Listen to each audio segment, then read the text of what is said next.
Okay, now we come to the determination of heavy metals in fish and fishery products. And I hope you still have some concentration left, because now we come to the demanding sampling plans. And I thought I will give you the full EU requirements that you have heard it once. I mean, then you can make up your mind. And it's not so easy to understand because it's all regulation. So EU has a separate regulation on determination of heavy metals in fish and fishery products. First, you know that we do risk assessment in the EU, where we see public health risk. Risk assessment is done by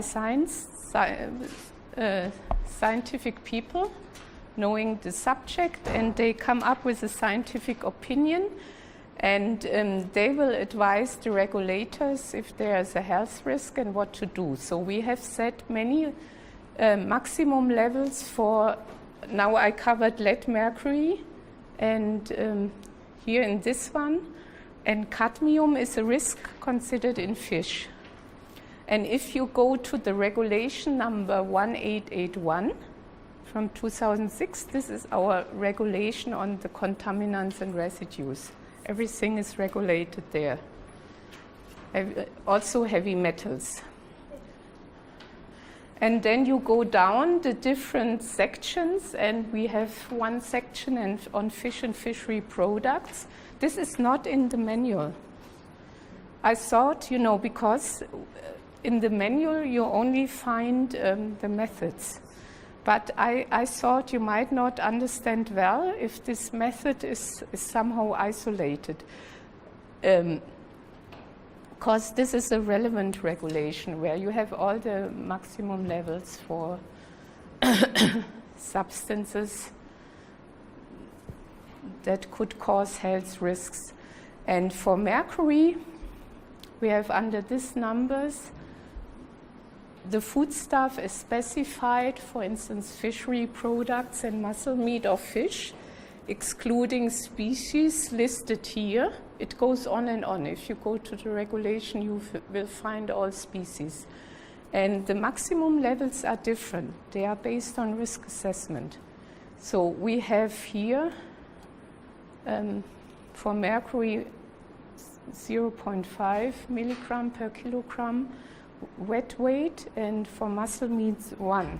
For lead, there's a risk in muscle meat of fish, in crustaceans, in bivalves, and cephalopods. And always the principle for the testing, when you want to test your fish, you relate them to the maximum level at the end. They always apply to the eatable part. So if you, for instance, eat fish fillet, you debone the fish. If you eat the fish whole, you have to homogenize the whole fish, including bones and skin. It's very important because maximum level applies to the whole fish. And then changes of concentration in the technology process during sample preparation has also to be taken into account.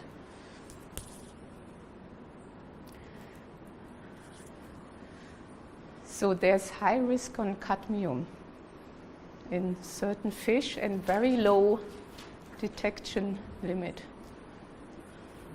which would relate to our method. So we need to have something to determine these low detection limits. You can, if you go to the 1881, you will see this. And there could be changes. Once in a while we repeat risk assessment, and the MLs, maximum residue limits, could change, so you always need to be updated.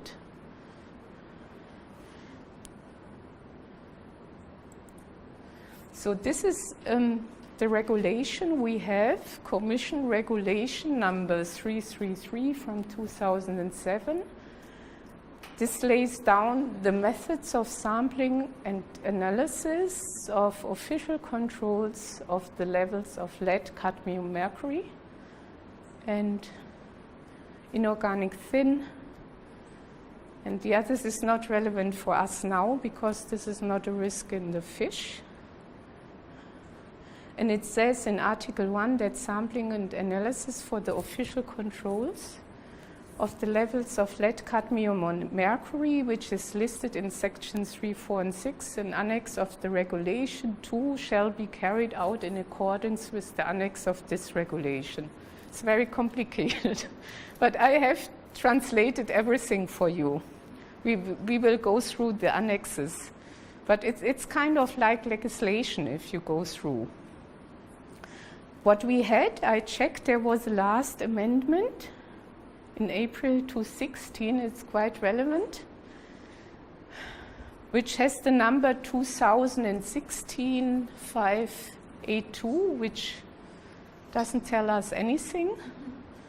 But this is the number, and we had some changes in the performance criteria for analysis. So you will see later, in this case, EU gives performance criteria. They tell you also how to validate the method. Based on, not that you need to validate the method like you do, they have their specific criteria spelled out.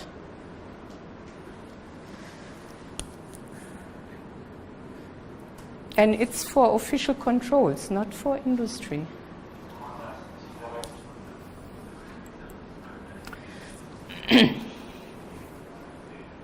This is from Argentina, some news. Okay. This is when I worked on the quality assurance manual, what I was reading that very often there's misunderstanding of the terminology on the sampling. So it needs to be agreed between the laboratory and the inspection. So here, it's good always if you have definition. What in the annex, we have identified what means a lot, what means a sublot, what means incremental sample, aggregated sample, and laboratory sample. And you can read this definition yourself. So what we have in the regulation, also specific because it relates to official control, we have general provisions. The personnel that takes samples should be official, this official grade. Then how to sample the material. Each sublot needs to be sampled separately. Precaution has to be taken not to contaminate the sample. Incremented samples are taken from different parts of the lot, distributed. Then packaging and transporting. Okay, this is, you should put the sample in an inert container. It shouldn't be contaminated, and you have to label and seal it as official sample. Then we have three kinds of samples, but the sample for enforcement shall be taken from the homogenized aggregated sample. We have also one sample for referee purposes. We will see this later. Then there is a general sampling plan. Large lots shall be divided into sublots. Incremented samples shall have a similar weight, so most often 100 grams, should be all the same weight. The aggregated sample shall be recorded, and here in this case for heavy metals it must be at least 1 kilogram, except when it's not possible. And everything you might change, you need to record always. We have sampling plans for products traded in bulk consignments, and we have plans for minimum number of incremented samples taken from the lot or sublot. This is general considerations, and this is how it looks like. The tables are given in the regulation. You see table 1 tells you how you do the sublots. If there are bulk consignments, if they are, for instance, above 1,500 tons, the sublot needs to be 500 tons. So 3 in all samples separately. Can you imagine? It's only to show this to you. It's very costly. The same for mycotoxins, and we have a lot of trade disputes and also provisional measures where. I don't see very good, but when you have more than 100 tons and less than 300 tons as a whole product, we have to take 100 tons of sublots. So we have This can deviate 20%. Here. That. When your product is 100 tons, then you have to take all of One. it to do sublots. I think it's a no. Yeah, it's coming from, I understand, like if you would have 150,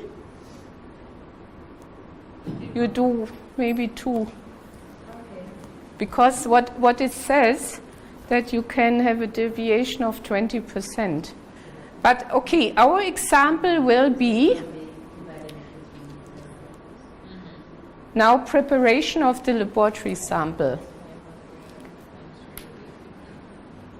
Weight of the lot or sublot. Very often it's kind of above 500 kilogram, and this will be our example. This is more or less what we are having.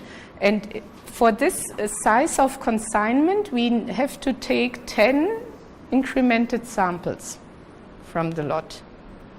Yeah? This is not relevant for us, could be, for you as a competent authority, could be.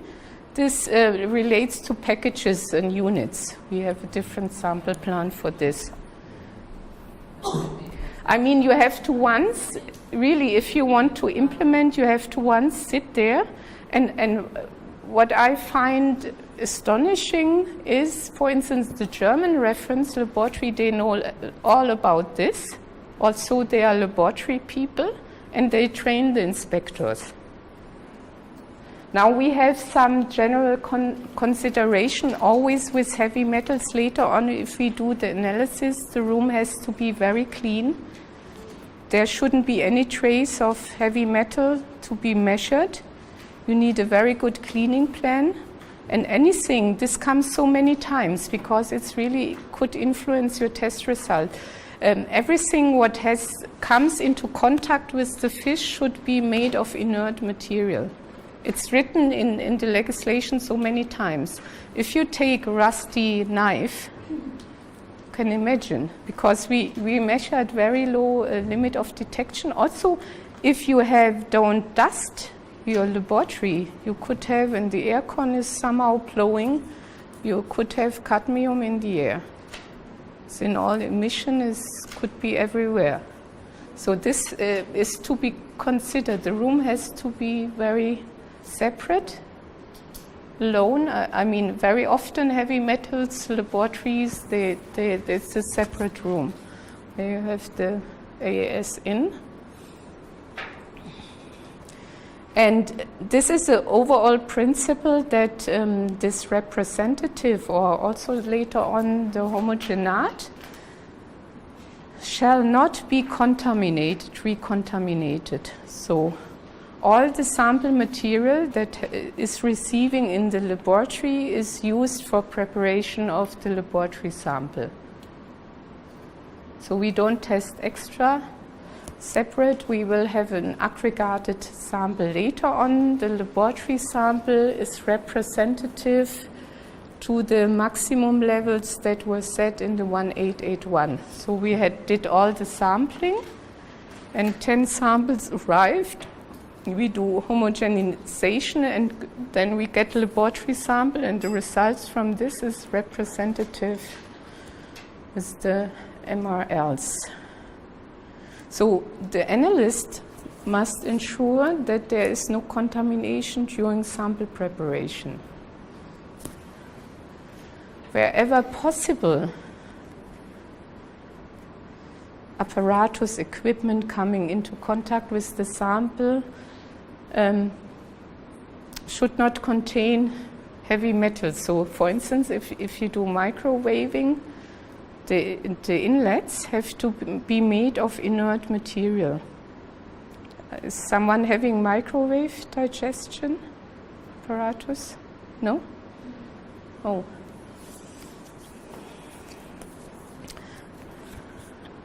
And you have to clean them with acid to minimize the risk of contamination. What we advise, fish needs to be cut with a ceramic knife. And in special cases, this is what the standard says. You can use high quality stainless steel if the fish is very hard. You know, you might not be able to cut with some other knives. I saw frozen fish. I mean, I saw such tunas. They come with the electric knife and really big knives and take samples. So this is allowed. Now, I don't have this standard. I have the old one for the sample preparation. So the legislation gives reference to one EN standard for determination of elements. I know the former one. It's more or less gives some information on sample preparation, use of matrix modifier. If you have matrix effect and gives a lot of more information, it's a very new one. But the legislation says you can also use any other standard or information. So now we are going to continue. This part is treatment of the sample as received in the laboratories. The number of incremented samples taken by the competent authority, they are delivered to the laboratory.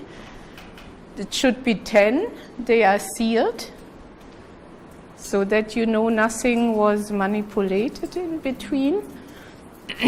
Now the weight of the incremented sample must be high for receiving 1 kilogram aggregated sample. This is what we have to have. We have to homogenize 1 kilogram. This is the legal requirement. So if we have 10 samples, then any of the smaller single samples have to be 100 grams. Requirement is also that the complete aggregated sample shall be finely grounded and roughly mixed using a process that has been demonstrated to achieve complete homogenization. Meaning you have to prove that your process is able to completely homogenize. You need also good homogenizer, one that covers 1 kilogram.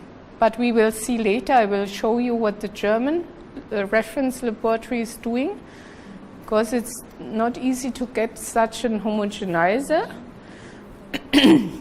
Now, preparation of the aggregated sample, it's made up by uniting all the incremented samples, and it should be at least 1 kilogram, and it says unless not practical.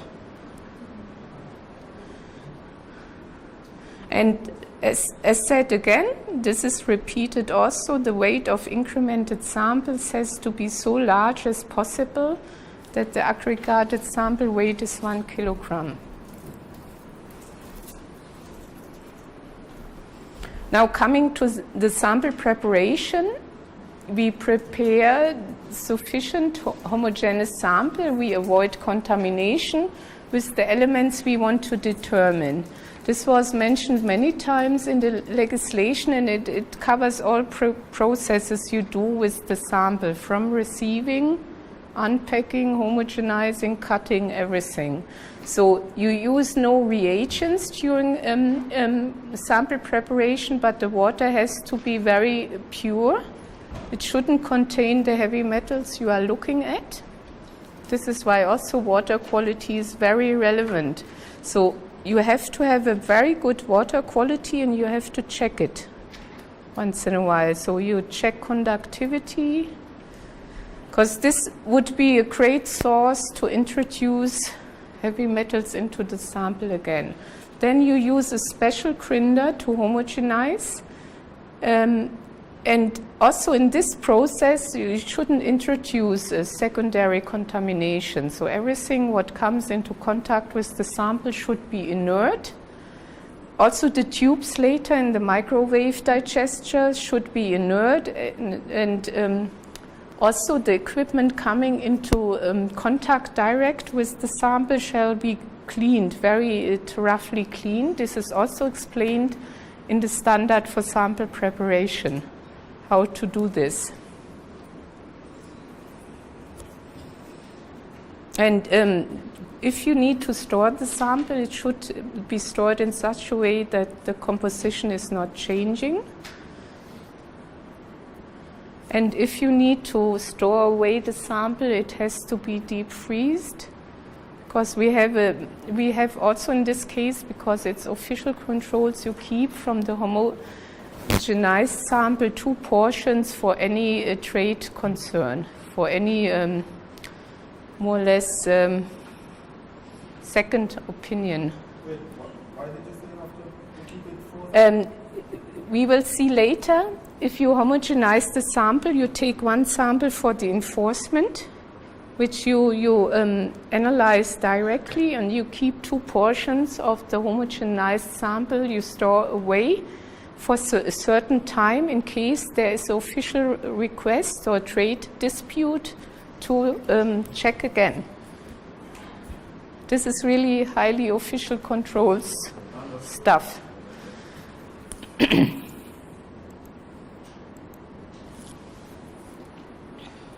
So the test sample normally shall be prepared as quickly as possible. Analyze only eatable part. Normally mussels, separate from any skins and bones. Rinse the fish with water, deionized water, cut up the contaminated front of the fish sample, and then you take 100 grams. So you might sample a bit more. This is you have to see. Do not damage the abdominal wall to avoid the contamination of the mussels with the guts. The skin and bones are discarded, and only the mussels without skin and bones are homogenized unless the fish is eaten as a whole, like the anchovies or sardines, like the Spanish do or some others. They're eaten in the whole. You also homogenize it like the whole fish. So the aggregated sample is then united, and it should be again 1 kilogram, and you have to show that everything is completely homogenized.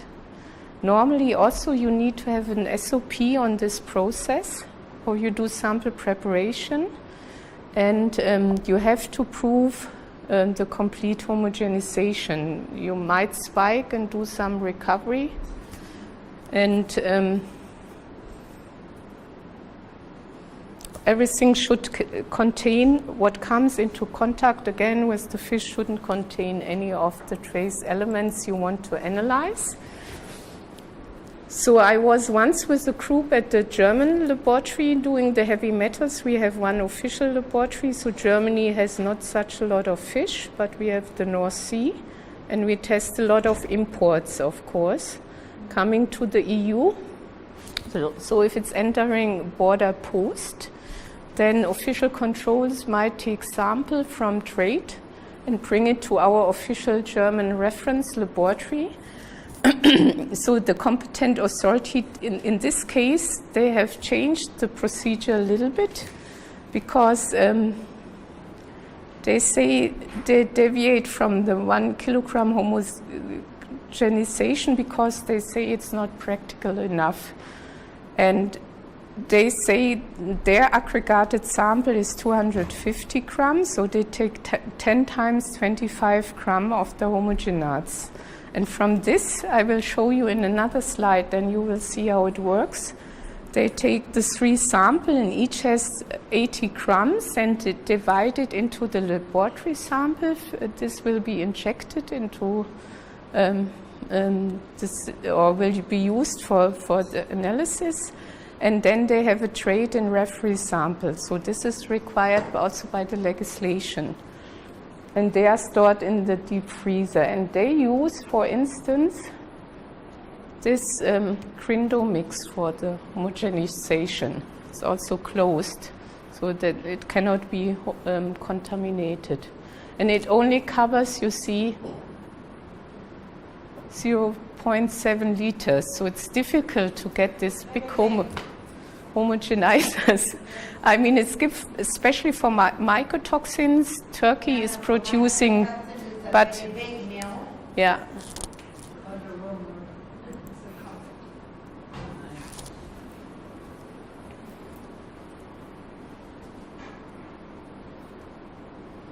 So this is how they do this in Germany. They take 10 incremented samples, 100 grams. They each are homogenized. And then they take 25 grams each and combine it. And then you have 250 grams, and 80 they use for the analysis.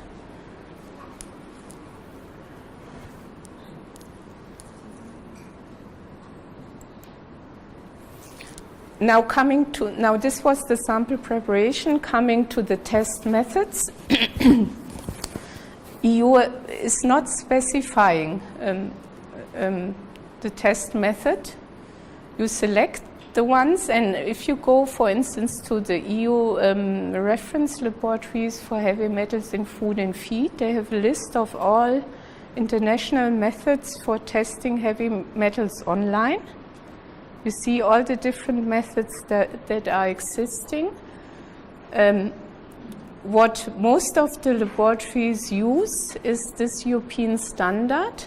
We also have printed it or giving a summary here in the manual. It's the European standard 14084 from 2003. It's foodstuffs, determination of trace elements, determination of lead, cadmium, zinc, copper, and iron by AAS after microwave digestion.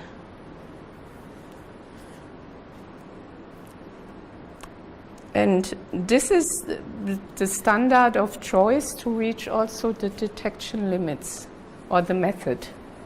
So principle is this: the sample is oxidized by wet ashing in a microwave digester using hydrogen peroxide and nitric acid, and then lead and cadmium are determined by graphite absorption spectroscopy following dilution of the sample extract. And detection limits fall in the range.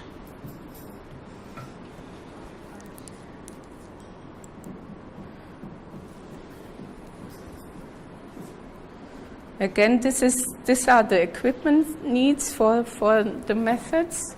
All glassware that you use should be carefully cleaned and rinsed, following the procedure in the standard for sample preparation.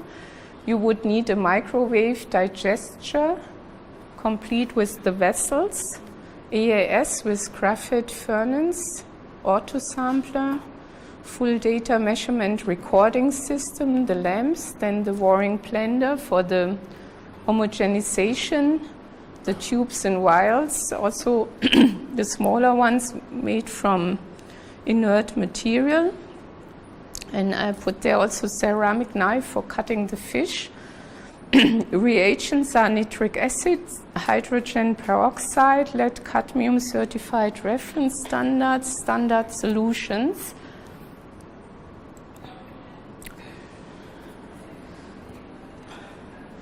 I mean, then you have to run the test. And you need gases, of course, the lamps. And with this method, you have very good detection limits. The price is moderate, so I saw this equipment in many of the laboratories. There are also AAS possible that you can adjust from flame to graphite. It's compact instruments. It also has a limitation, but this is the equipment you would need. Why are they specifically using the AAS? Okay, this is a very good question. I mean, this is okay, because many have no ICP. most. At that time, so some are now coming on and decide to use ICP, for instance, but this was the choice of the method. But as I mentioned, you can take on many methods or equipments. This depends on the laboratory. And most times when you do the heavy metals, it's EAS. Yes. Yeah. That's not true. No. I mean, we now in the laboratories I'm working with, they have many things. As I mentioned, also mercury analyzer, ICP, different equipment. But at that time, I guess this is more trend in the last years. Most had AAS and work with this. But they also have some limitation. You will see we need to use two methods to detect lead, cadmium and mercury. I compared also ISO with AOSC and it was the same, the old ones I know because I went through. And but what I wanted to say, the difference here is that EU says it's not specific on the equipment and the test method. We have our limits, we have our maximum limits, and what the EU gives is performance criteria for testing. They need to be fulfilled. So limit of detection, if the ML is below 0.1 milligram per kilogram, you have to reach less than 1/5 of the maximum level with your instrument. And this you have to prove record. And also limit of quantification is specifically defined. And then also you need to determine recovery.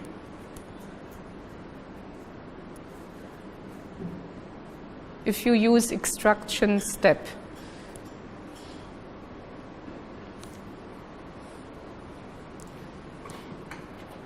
So as long as you fulfill all these requirements, then you can use any equipment and any method. But as we see, we have better results with the microwave.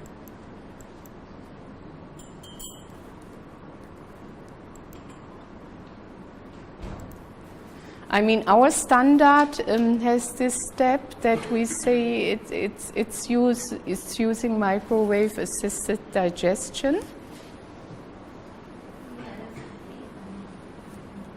This is a microwave on top. You can see. It goes up higher temperature, it works under pressure, it has better extraction. You have better results. It's faster, you have the extraction after 30 minutes, more or less, and most laboratories have this for heavy metal analysis at any place I go.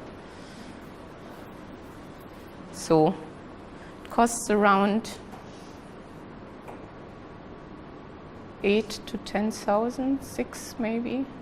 So Anton Par, it's 10, but okay. Sam is good, Anton Par. Wait, a microwave digester? Yeah. 10,000? Yeah, you can also have some for 8,000 around. Depends on if you have 8 inlets, 16, you know, different. Depends on how much you work with.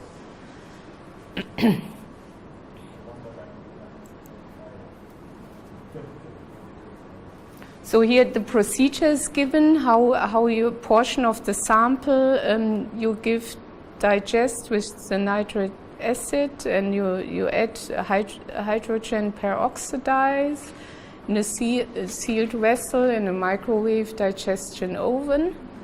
So you go with the acid under pressure and high temperature. Then you use the conditions for operating the microwave given by the manufacturer. So this is more or less your work in the laboratory, which we cannot fully describe in the manual. And after cooling down, the sample is then measured. It's made up and measured. And the content is calculated from the calibration curve. You use standards. They use standard addition. And what the regulation gives is always very important because it's trade relevant, how you need to express your results. And the same unit as given in the 8118 in milligram per kilogram, because some express it with ppb is not correct. And if you apply extraction step, then you have to calculate recovery, and level of recovery must be reported. And you might not need to express recovery if you can prove that your process is, or your measurement is very accurate. And if you don't report the result with or corrected around recovery, then this should be mentioned in the official report. And as we have seen before, as I have shown you, the result has to be expressed with the expanded measurement.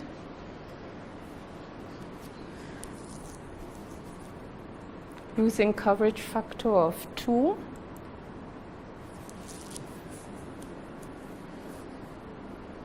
Express your results with 0.2, well, I don't know, microgram per kilogram where we are, with the measurement uncertainty in plus minus. And for the quality assurance,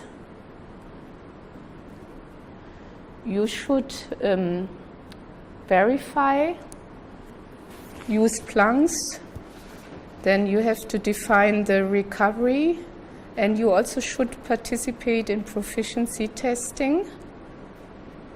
And then you have to report on this performance criteria, as I have given to you. This is also written in the legislation. You have to record your results based on the requirements.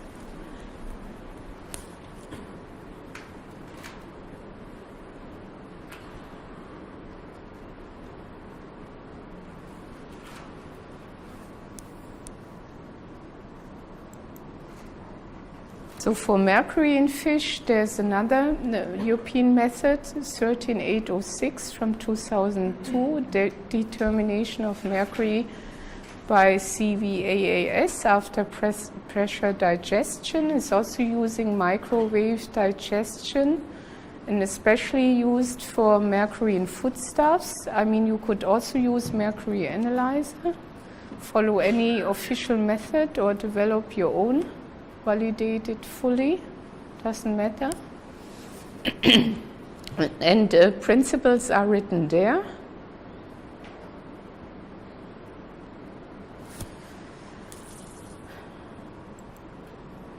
You need not much. You need the microwave and the AAS, hydrate generator, accessories for the cold vapor technique, a mercury lamp, and then the reagents, acids, concentrated nitric acid and hydrochloric acid, then the stannous chloride, and as written there, the solutions, mercury reference standard solution, and zero member compensation solution. Again, you digest the portion of the sample with the nitric acid, and then digest it for a certain time, and then reduce it using a stannic chloride or acid or sodium borohydride, and then the mercury vapor is flushed into the cuvette of the AAS and then measured. And then for your specifics, you need to consult your manual. Also in the standards, a lot of details are provided. Result expression is also given in the manual how you do this. Performance criteria. You have to verify You have here information in the standard on the repeatability, reproducibility. You can use the data, and then you also verify or the EU requirements given, the performance criteria, and you should, as an official laboratory, participate in PTs. This I will show you again. This is for all lead, cadmium, mercury. Also for the others, the standard is also for thin. You have other performance criteria. You will have this at the end of the standard, and you need a good recording on this. Everything what you do in terms of validation needs to be recorded. So acceptance of the lot or sublot, this is not in the manual. It's only that you understand why you need to measure the results, then go to the official controls. And the lot or sublot is accepted if the results of this laboratory sample does not exceed the maximum levels laid down in the regulation 1881.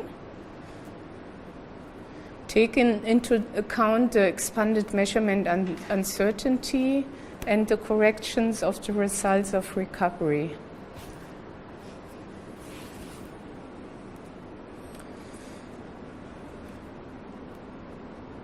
And this is related to the results obtained from the sample of enforcement. The other two samples which we took from the aliquot, from the homogenized sample and stored in the deep freezer, they are still there in case there is any complaint by the trading community.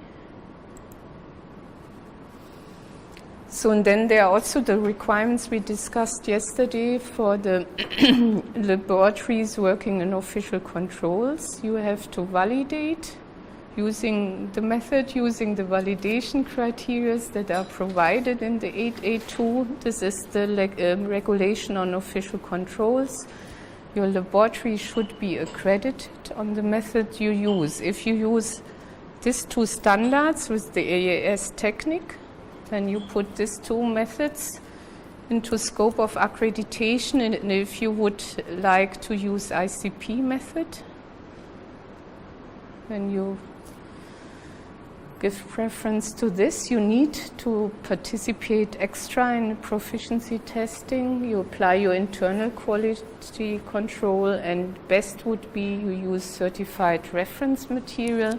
The EU gives always reference to some guidance documents for the validation, which we also have presented in the manuals. Only to show what you do for quality control, good is to use also this mean quality control charts. And you need to have an SOP on the sample preparation, because you have to show that you fully homogenize the sample.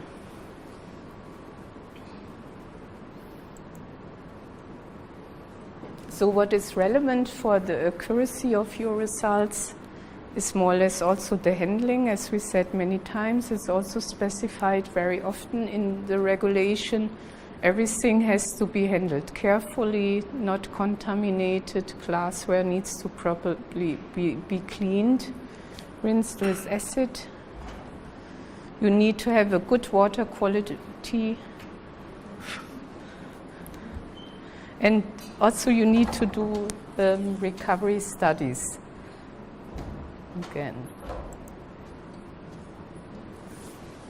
Again, I guess this is the last slide. The laboratory management has to make up the mind what kind of instrument they are using for the determination of the heavy metals. This depends also, I would say, the investment depends on the sample throughput. As we mentioned, there are also this mercury analyzer, which makes sense. If you analyze a lot of mercury, you don't need to do sample preparation. then on the sensitivity, and then there is also the question how many of these instruments you will have in your laboratory and what you do else. I mean, if you have ICP and you do also water analysis, a lot of element analysis, then it would be the choice of option. What you need to have is a very good milk rinder homogenizer and microwave digestion in order to reach the limits of detection, and certified reference materials. So this was one example to see really the legal requirements from the beginning. Sampling plan, sample preparation of the laboratory sample, choice of test methods, and all the little requirements.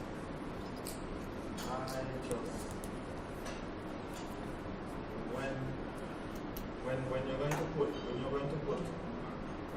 put a specific equipment to use in your regulation, it's like a TBT. It's like a barrier to trade kind of way. If you're putting a specific type of equipment, if you're going to say that there's many methods that can be validated through proficiency testing and other things like that, and you can show the evidence that methods have been validated and whatnot, then you're still going to put in the regulation a specific piece of equipment where other countries may not be able to afford that equipment, but can do the test despite having this equipment. It's like a and I mean the point, maybe the barrier to trade is the maximum residue limit. You know, they don't. Here, no one says you need this and that equipment, but you have to reach the detection limits. And if you, for instance, do open digestion with acid, then you barely reach the limits. It's difficult. I see this in many of the laboratories, and nowadays they all have microwave digestion. Okay, it's heavy metals is a relevant test. Because I was explaining to you earlier that yes, you can do digestion for heavy metals, but you can also do heavy metals by ashing samples. Yeah, but it's not forbidden. I mean, you can do whatever you want in this case. I mean, we have the performance criteria given in the legislation, which also, you know, which relate to the limit of detection and a limit of quantification.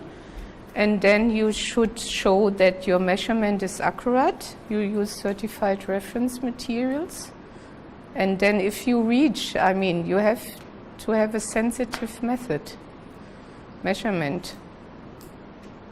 This is the point. I mean, I thought this is an example to see how it works with the sampling plan and preparation of the laboratory sample. And as mentioned, this is a separate legislation EU has, specifically for sampling and the method. It's not always the case.